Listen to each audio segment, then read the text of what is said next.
cheese. You want a turd of cheese? No, curd, not a turd. A curd? Herd. A curd, turd, bird, a herd, a fern, a shirt, a herd. A curd. What does curd stand for? Curd is not an acronym. Curd is a thing. It's apparently an acronym. Is it? I don't know what for. That was the first thing. A curd is a Korean nerd. Oh, C-E-R-D. Not C-U-R-D. C-E-R. C-U-R-D. No, I did K-E-R-D. What? No, C-U-R-D is curd. Like C-U-R-D. Cheese curd. Like from Wisconsin. Curd. A soft white substance formed when milk sours. Whoa. Used as a Calm basis down. of cheese. The edible head of cauliflower or similar plant. Similar? That is a curd. Similar. Simulator. Simulator. I'm gonna simulate you.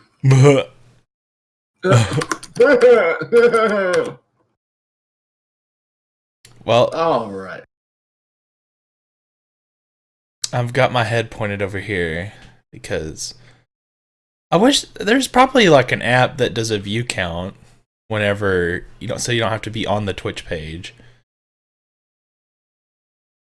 You would I don't know. You'd think there'd be. There probably is. Did you paste this on the YouTube verse? I did on the Facebook verse.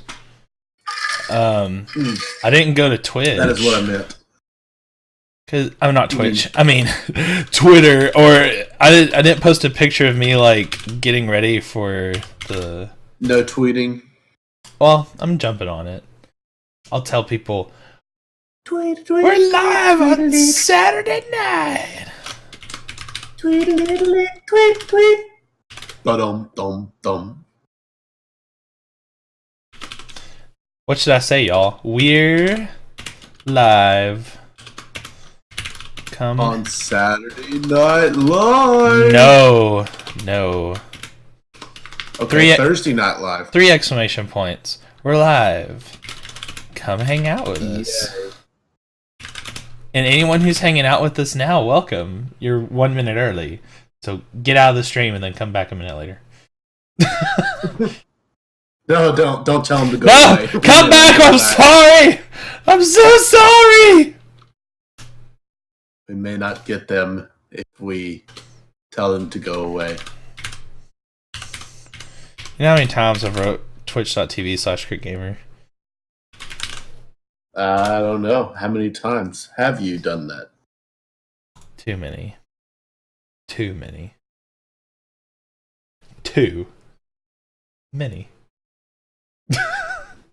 Your beard's not even long enough to be pondering with. You ponderer. Oh my gosh. Well, it's officially 7:30 in the evening times. 7:30. 7:30? Turd or curd? Curd. Curdy. Is that Korean nerd? Yes.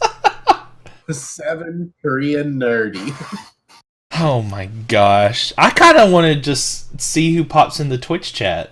Maybe Flood K will be here. I'm really surprised that what is his name? Rotten Bones? Is that Chris? I can't remember his name in Twitch. It says we've got 2 watching, but I have a feeling that's me and you. I'm actually not on the Twitch page, so we have one probably official watcher. So if you're officially watching, if you'll just type in the chat that you're here, we would love to give you a shout out, because that's my favorite thing to do, especially when I was streaming me PC gaming. I would just be like, hey, say something in the chat, and I'll say your username. And one was like, Sock Puppy. And I'm like, hey, Sock Puppy. Glad you're here. People like just hearing their usernames out loud, so I always try to do that. I would say that we should stream our new favorite game we've been playing, but I've heard that you can get banned on Twitch for that. Absolutely. That's why we will not be. You've heard that too? Yes. Oh, verbatim's here. I thought we had someone special. Oh gosh. I'm getting some red on my but it doesn't look like I've lost any frames, so I don't know if it's just flipping a wig on me or what. I noticed that. I noticed that too. I don't know if it's the Robert's apparently there too. Yeah, I don't know what's going on, but I mean, I guess it's fine. I don't know if they're seeing anything bad. Just my kilobytes. It's weird. It's like at 29. I don't know if it's supposed to be at 29. Hey, kill the meeting and see if it goes better. No, it's not that. I've ran it. It could be. I'm pulling. Go ahead and kill the meeting just in case, because I'm getting your voices breaking up to me, so that's probably coming through to them too. Hold on. It's good now. It's solid. Yeah. All right. By the way, anybody out there, this isn't easy. Like, there's always something that you have to, like, basically make sure that it's going good. Because right now I have my max bitrate set to 28, and it was actually pulling more for some reason. I have no idea why. Like, right now it's sitting at 3,000 kilobytes, and it's supposed to be at 2,800 max. So, I don't know. It's going good. Oh. I'm a beautiful person. I'm a beautiful person. All right. What do we got to talk about today? What's our topic? Wait. What do you want to speak on? Wait. Mr. Taylor. Oh, we've got to do the intro. We should show the intro. You forgot the intro. Did I? No, that was me. The meeting. It's me. You did that? Wait. Okay.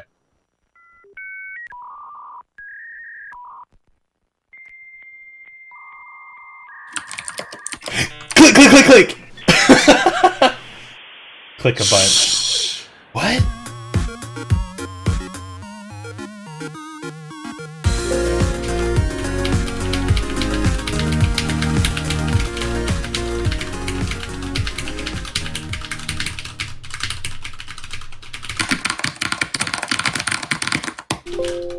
Welcome everyone to Mechanical Keyboard Hour.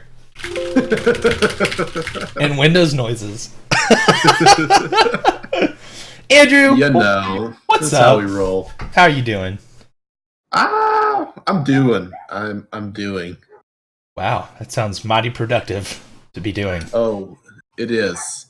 If you could only be doing like I'm doing, you would be doing. Okay, that's beautiful. Did you write that poem yourself? It's beautiful. I did, just for you. Oh.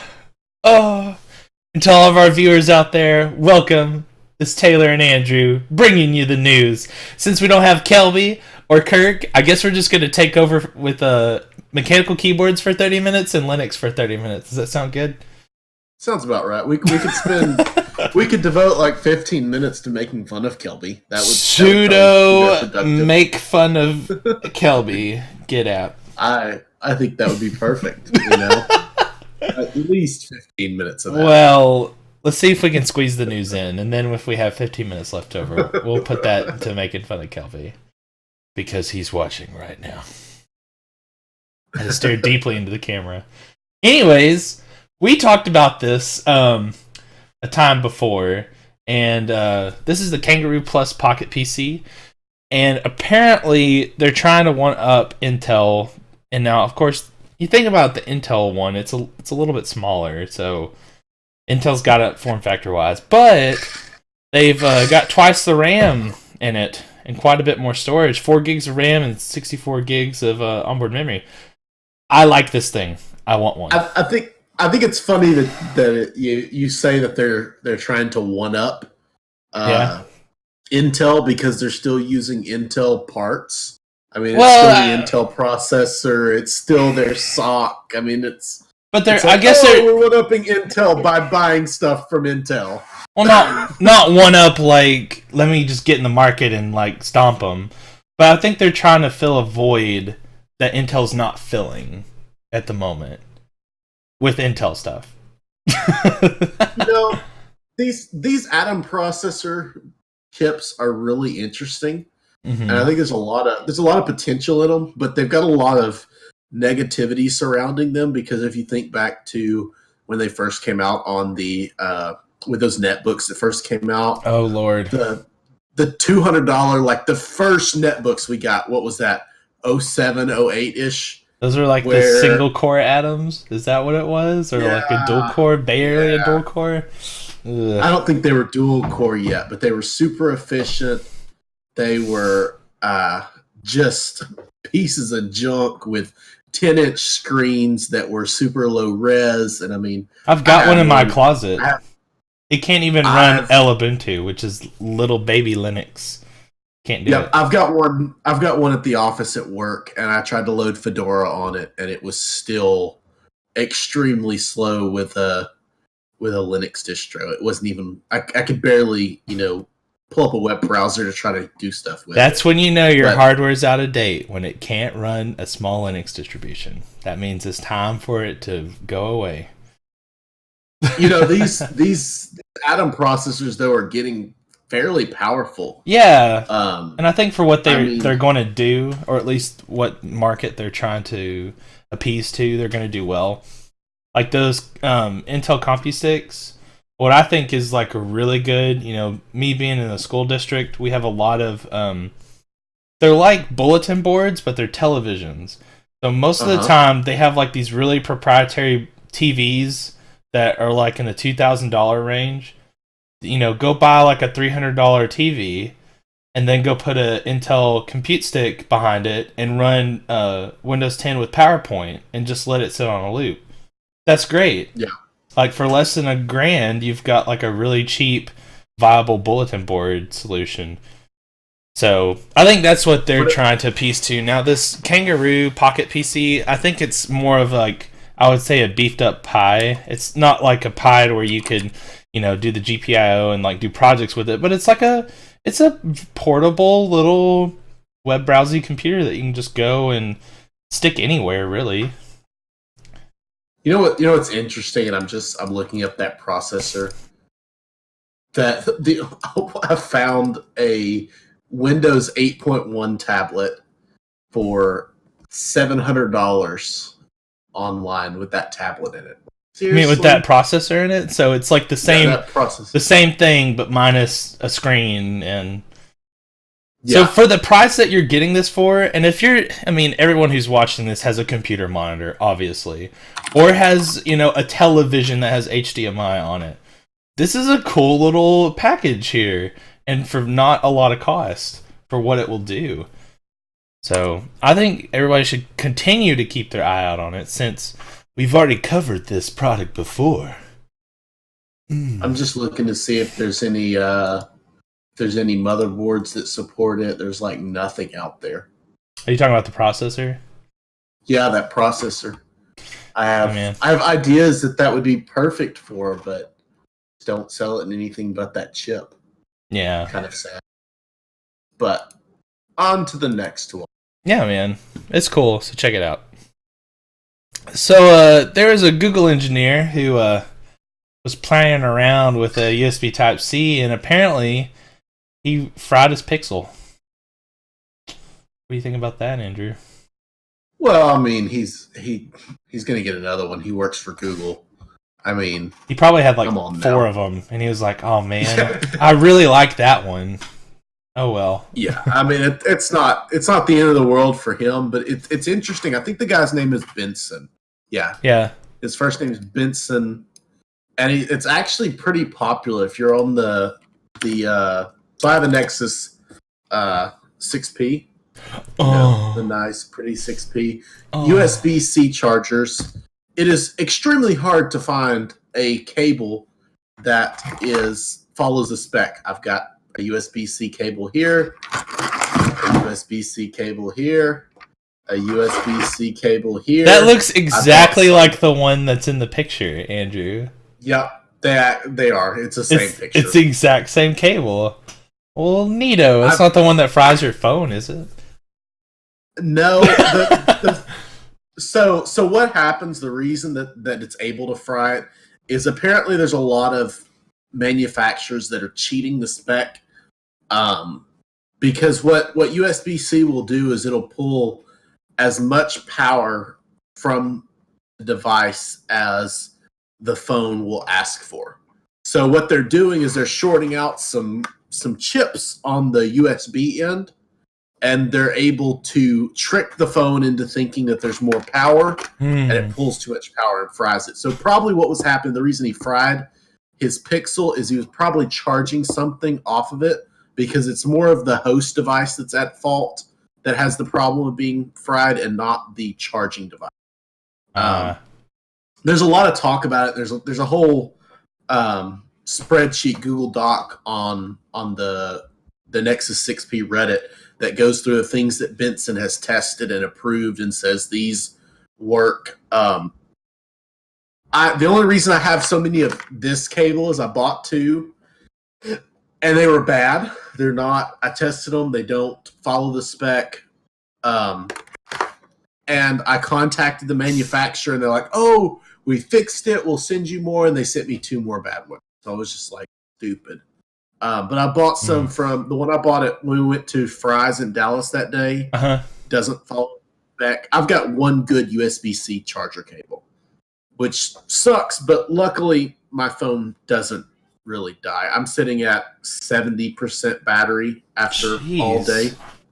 Well, let me pull out my battery sucker and let's see where it's at after all day. 42%.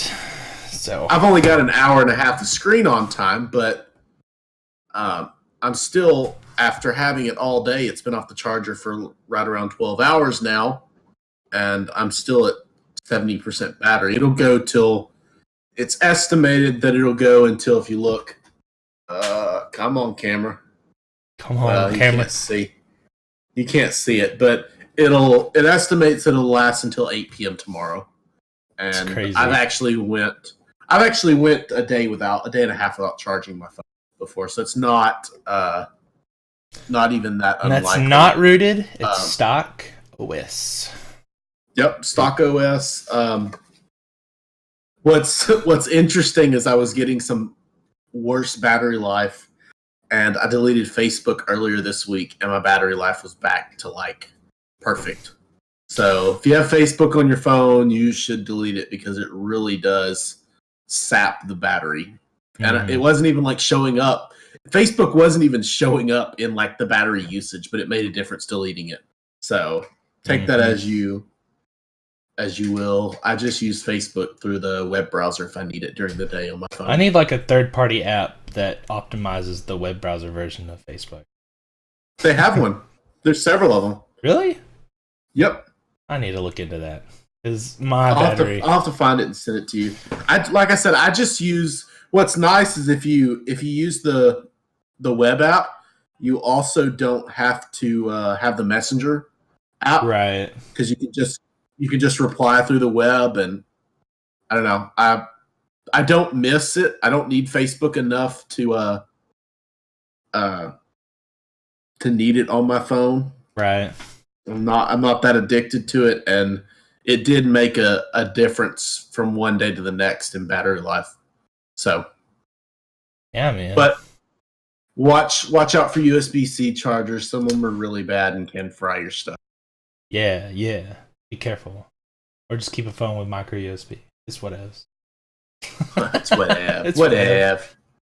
So Nvidia, they're kind of getting to a little bit of a decline here, in my opinion, when it comes to keeping up. But they had the Nvidia Shield tablet, and they pushed out Marshmallow, and apparently it's killing the Wi-Fi with their update. So they have stopped the OTA.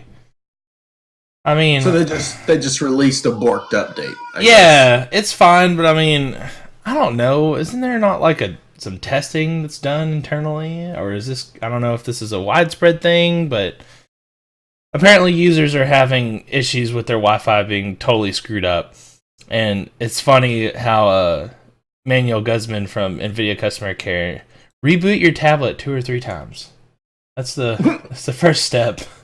Well, man, companies make mistakes. Stuff gets tested, and then, issues slip through. And it could be, no fault of NVIDIA. It could be a combination of, the Facebook app installed a certain way that trips, Yeah, stuff happens. You can't test for every scenario. I can't fault them too much for it. No, but this is just something to be wary of. If you have an NVIDIA product or tablet that's getting this update, just be careful. Probably wouldn't grab it. But they've already pulled it, so it's probably a small window. Yeah. But yeah, I like NVIDIA. I kind of wish they would update this tablet because I was looking. Don't you have one? No, I've got an NVIDIA Shield TV, and I had a portable, but I traded it, and I liked the portable, but I just never used it. I figured someone who's actually the guy I traded it to actually had a baby, so he's like, I want to play PC games, but I can't leave the baby room. I'm like, this is perfect for you. So. Anyways, yeah, see, I can't get behind tablets. I don't have enough use for them. I've tried. I've had several iPads over the years, several Android tablets, and they end up sitting somewhere uncharged. Yeah. But I'm starting to. Ever since my Surface will be gone here in the next day or two, I figured that I might need a little tablet-y something, and it would be nice to have a beefier version of this. Because might become a replacement for a laptop or something like that. If I could play some basic games on it. And not pay a bunch of money. Know what I mean? Yeah. You know what I mean? You know what I mean? Yeah. You know what I mean? Know what I mean. Anyways. So yeah, there's that. Who's ready for some pretty Fallout? Now, my first opinion about this, just immediately, is mods. Mods have already done it. But it's nice that they're officially pushing this out. Like, this is an official update to get HBAO, like, what is it, the ambient oculation? Is that how you say it? It's like, makes your game just look super gorgeous if your graphics card can handle it. But yeah, so if you're playing the stock Fallout 4, this is a cool little thing that just got updated. I haven't updated yet because I have mods and I don't want to lose them. So I have to research before I update. I have to let mine update. I think I don't know if I even have mods on. But yeah. I beat it. Can you really beat Fallout? Is that really a thing? You can end the story. Did you end the story? I ended the story on my playthrough. And obviously you ended yours. What faction did you go through? Oh, yeah. In case nobody... I want it to be super fresh for anybody. Like Kelby doesn't know anything. Just the faction, though, we're not giving up too much. Oh, fine. I mean, you know the factions. I played as Brotherhood. And I know, I think you went Institute, I think. Yeah, the Institute was kind of interesting. So yeah, go play Fallout if you want to know what Brotherhood, Institute, and then I'll give you the last one, Railroad. There's one more. Oh, and Minutemen. Excuse me, Princess. Straight Minuteman. Excuse me. So, anyway. I'm curious if that's the route to go without like pissing off any of the factions. I don't think there is one. Anyways, moving on from the spoilers cast here. I don't have to put a big spoiler. Fallout 4 spoiler alert. Stay away. Alert. But yeah, your Fallout 4 game can be prettier now, stock. That's cool. So Google is getting after those big old download buttons and all those wonderful types of ads that luckily I don't see ever. But yeah. Well, you see, I guess if you're looking for what's it called when you're trying to find questionable material without using highly trackable ways of obtaining questionable material, then I've seen these fake download buttons where you have to wade through it. It's not so much it's an ad, but it's still a fake download button that links you somewhere else. I mean, I get what they're trying to make downloading easier. Yeah. I mean, if there's 6 download buttons, that obviously makes it easier to download what you want, right? Yeah. In multiple color. You I mean, maybe someone's colorblind and they can't see orange, so they put like a green and a purple one over theirs. Yes, like, that is what really just pick one. They're all gonna work. It's fine. That is horrible advice. Do not do what I just said ever. So I think that's kind of cool that they're going to be penalizing sites, that have these deceptive things. But I don't know. Does that mean Google will eventually have deceptive buttons that'll make you like instantly play music for a year with your Google Wallet? That's not what I wanted. Oops. Oops. It already saved my password, so it just bought it. Dang it, Google! You made it too easy. No, Google. Maybe we can work on the lawsuit for making it too easy to buy things online, like the kids did with Apple. It was just so easy to rack up $3,000 in add-on microtransactions for my iPhone. So dumb. Oh my gosh. Oh goodness. But yeah, so this is interesting. I kind of want to do my own testing before I kind of like declare this official. But apparently this person on this website on PC World, Gordon Mahone, is that Mahone, who wrote this article, they tested video players in Windows 10 and apparently found out that the proprietary Windows video player is the fastest in their testing. So faster, but VLC is pretty dang fast. Yeah, now see, they were using what they call a mid-range laptop doing this, even though it's got an i7 Skylake, which I don't understand what's mid-range about that. An i7 Skylake, is that what it is? But they call it a mid-range test laptop. So that's mid-range, Andrew. Mid-range. No! You need a laptop with a 5960K if you want to run with the big boys. Or a desktop-class Skylake processor with 4 cores. Stupid. No. What are you stupid? I kind of laughed at this article a little bit. This sounds like PC World got a little bit of cha-ching from the old Microsoft to say, hey man, will you put a test up? A bunch of the crappy... I bet you what they did is pull like an old version of VLC, and then we're like, yeah, it runs slow with VLC. Anyways, VLC just hit, 15 years old? Yeah, week? It just had its birthday last week. Happy birthday. Hold on, wait. Hi, Total Freedom 138. Thank you for joining our stream. I'm glad you're here. Verbatim, you're pretty. And anybody else watching, you're also pretty. Please comment in the comment section below so that we can say hi to you. If not, or is it the comment that section way? Over there? It might be that way. Over there. Or over there. It's that way. Yeah.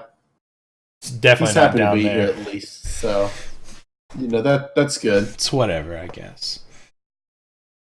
Apparently, QuickTime 7 got 0 frames per second here in 4K. Apparently, I'm backwards. My camera must be flopped on the stream. Probably. Anyway, so there's some chatter about your lovely butt. It is lovely. That's what my wife thinks anyway. I hope so. I don't know about this. I mean, it almost because any computer I install Windows on gets VLC, like without question. I just like VLC, even if it's not the best performing. Just I'm familiar with the interface. It's just good for me. I thought Windows was dropping the whole media center in their computers. Well, this is like just a video player. Like it's a literal just to play video content. Movies and TV. VLC. It works. Yeah, it's cross-platform. It's just I don't know. In my opinion, I would just stick with VLC. It's kind of just our tech users' favorite video player. It does make me want to go try it and really see if there's a difference playing 4K content, even though I don't have a 4K monitor or a TV to even play this on. So I think this test is kind of invalid because, like, this totally threw me off. A mid-range test laptop, a 4K i7 CPU 12-inch laptop. Are you freaking kidding me? I guess. Does Grandpa go to Best Buy and go, I need a mid-range i7 with 4K resolution? The man on the internet said that would work the best. Like, he said that's mid-range. If I were a Best Buy employee, I'd go, actually, no, the 8K screen with the workstation grade, that will play your Facebook and Candy Crush the best. So, yeah, I don't know. That this kind of screams fishy. Windows fishy. Let's Yeah, I agree. Yeah. So, do not go and read these sites and just instantly believe what they feed you. So this was kind of another thing we like to warn our viewers about. Don't just go and be like, well, it was on the internet and someone wrote it, so it must be true. So, and them Critgamer people talked about it too. They did. Must mean it's true. So yeah, just test your own stuff and be cautious with what's on the internet. Now here's something that is factual because it's happening.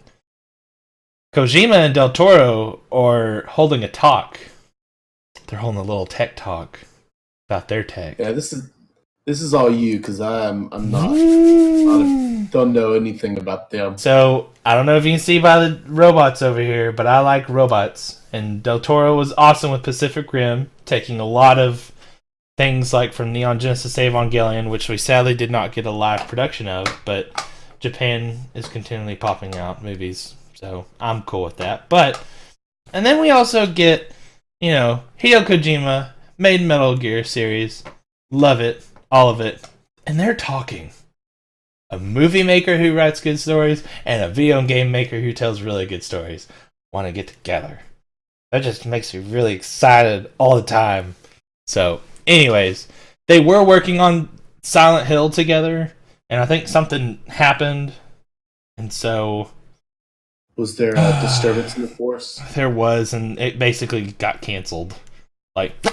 So, I'm just glad to see that they're coming together to launch something. I think now with Kojima and his own company, he has the freedom to be like, yo, Del Toro, let's do something. And not be held back by the company he was working for. So, yay! Be excited. They're going to put something out very good, and you need to be a part of it. So, yeah. That's just my little fanism coming out of here.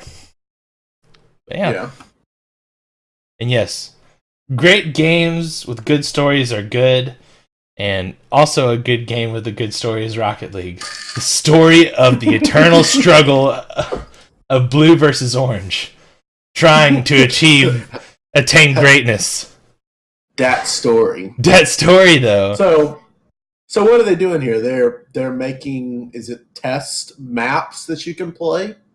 I guess, is that what it is? To be honest, I just read Rocket Labs coming to Rocket League. I haven't even had time to look at this article. You haven't even read the article? All I saw was Rocket League, and you know what Critgamer does best? Play in Rocket League. We have someone in our chat who is playing Rocket League 24/7. Somebody will be playing Rocket League, so at least have to talk about it. So, anyways, it sounds like it's going to be a test range of new maps. So, I guess what they're going to do is, I don't know if it's going to be kind of like a community-based thing where people play the maps and they rate how they like it or what can be improved, and then it eventually becomes a normal thing, or I don't know. But it's kind of like player feedback for newer maps, I guess. So that's kind of cool. It's like playing a beta. It's like playing a beta of a map and be like, warning, this map may throw you into oblivion. Oh well. So I think it's kind of cool that they're getting the players' input. Because the whole team at Psyonix can't just do all the testing themselves, and so, I mean, we lost Andrew. Andrew, come back! Oh, he's gone. No. We're going to try to get him back. Anyways, I guess I could talk myself. So, yeah. We should be checking this out. Like, this sounds pretty cool. A little bit of a beta for you to go and try out the new maps that they're working on. I think that's kind of a good thing for the players, you know, to be able to test out new stuff. But yeah. I want to wait for Andrew to get back so we can talk about Seagate here. Because I didn't even think you could have a class action lawsuit over failure of drives. But yeah, so this is pretty crazy. So you can kind of read here the status as of March 31st, 2015. They've deployed, in service, and failed 1,342. That's 32% fail. And then I guess too, it's about the odds as well. Like, you don't want to buy a hard drive that's on the odd side of things. Oh, I think we got Andrew back. Andrew, can you hear me? I can hear you. Perfect. My daughter walked in and turned off my computer. Why did your daughter turn off your computer? What? Why did she turn off your computer? Turned it off because she likes to be a mess. No, you tell them why. Because she's a mess and her mom let her in when she's not supposed to be in here. She came in here to tell you good night and you pushed her away. Drama. So she turned off your computer. Everybody on the stream, drama. Drama. Anyways, we have to bring you some drama. Just a little bit. It wouldn't be a good tech show without some drama. I think they love to be in the stream. Like, every week they've got to come in and interrupt it. So we gotta have a little bit of Aubrey in the stream. Just a tiny bit. I guess so. We wouldn't be unofficial if we didn't, you know, have a little bit of your daughter hanging about. We don't want to get... Well... What did I miss? What are you talking about now? We're talking about hard drive failures. It's those... they're suing them? Yeah. I mean, 32% failed out of the deployed, you know, drives. And this is the Seagate 3 terabyte. But we've talked about being on odd drive. Like, you don't want to buy a 3 or a 1 or a 5 terabyte. Just the odds have a higher rate of failure. And as you can see in this person's graph, you know. Yeah, these numbers are across the board the same, because if you look at Backblaze's release some stats too, theirs are just as horrible. So I think Seagate should do something about it. You know, that's a pretty high failure rate overall. Yeah.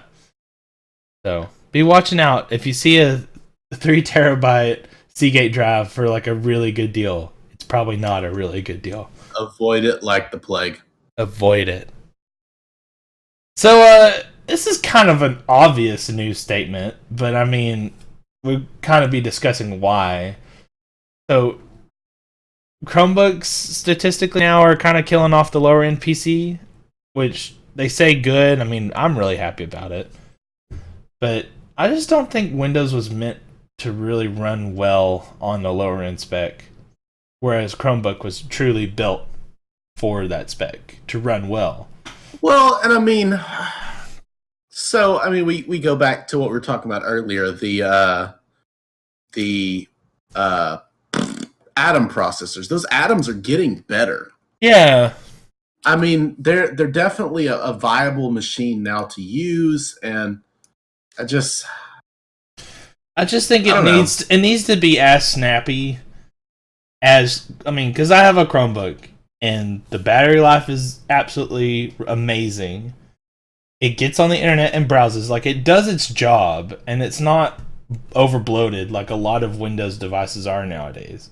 I mean, for example, I just re-imaged a brand new Dell laptop with a Celeron and 2 gigs of RAM. The sucker was slow. It doesn't perform Windows well enough. I mean, I understand that that's 64-bit architecture and some things are going to be slower just because of the processor. But I mean, it would be nice if Windows could kind of optimize their OS enough to where when someone goes out and buys a lower end PC, it's not running like an old donkey, you know? It actually runs like an old donkey. Runs well, but then there's incentives for buying the better, bigger, better, better hardware. So I just don't think Windows is to the point that Chrome OS is putting for these lower grade cheap laptops. And Chrome OS is not useless. It is useless to someone like us who thrive in a more hardware saturated environment.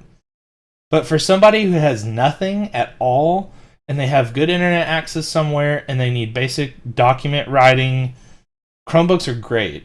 Like, for what they're doing, Chromebooks are perfect. But, well, and it depends on the ecosystem you're committed to. If you're committed to the Google ecosystem and you use Google Drive and things like that, they have a full Office suite. They have email. I mean, you could almost at my previous job, we had whole departments that could have lived off of a Chromebook just because of the way their workflow was. They didn't do a whole lot of stuff that wasn't web-based, that wasn't they didn't need basic word processing. I mean, I don't find that they're that worthless. If you're committed to Apple and you have 15 email accounts, then yeah, maybe it's and I'll say this too, in the beginning, Chromebooks were very much tethered to the internet, but they've come a long way. Like, a lot of them just need to get on the internet for the first time, and then after that, pretty much like any computer nowadays needs to get on the internet, at least for the first run of itself. But it works very well for just basic, I need to write a quick Word document, or let me put some information in a quick spreadsheet, or let me take a quick note. It will do all of that offline, but don't buy a Chromebook if you plan on spending more than 50% of your time offline. Like, but who nowadays spends that much time offline? Exactly. I mean, is a MacBook useful if you're offline 100% of the time? Not really.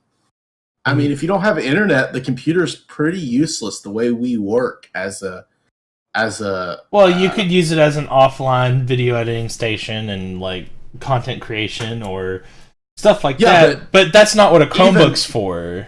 It's even content creation is heavily dependent on having an internet connection to be able to pull, stock photos and things like that. So I mean, to say that you could work completely offline with a MacBook, I mean, saying that the Chromebook is useless without internet isn't really shouldn't be a defining point, because 90% of computers are useless without any kind of internet connection. You drop the internet connection away, and what are you going to do with it? Can't check your email anymore. No. Okay, you could type a Word document, but how are you going to give that Word document to someone? Okay, you got to put it on a flash drive, bring it to somebody else's house to email or to turn in, or for the teacher to email and turn in. I mean, you really have got to have internet. So putting that as a prerequisite, I understand why Google went with the fact that their connection is so heavily dependent on the internet, because it really is so heavily ingrained in our lives. We can't, most computers, your phone without internet is useless. There's a big guy at Google who a lot of people question kind of why they do things, but one of the things it says they're just trying to be relevant now. And that's one of the things that's being required to be relevant is doing this kind of stuff. So I'm looking at our Twitch bar and I'm going red for a minute. Yeah, you're dropping out. So I don't know why.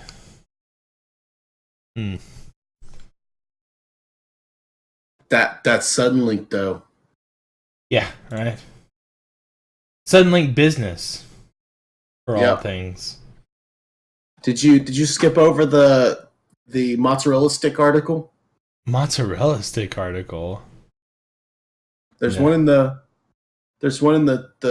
our script. I don't think so. Yeah, it's between the Seagate and the Chromebooks. I must have skipped it. I may have to drop the stream.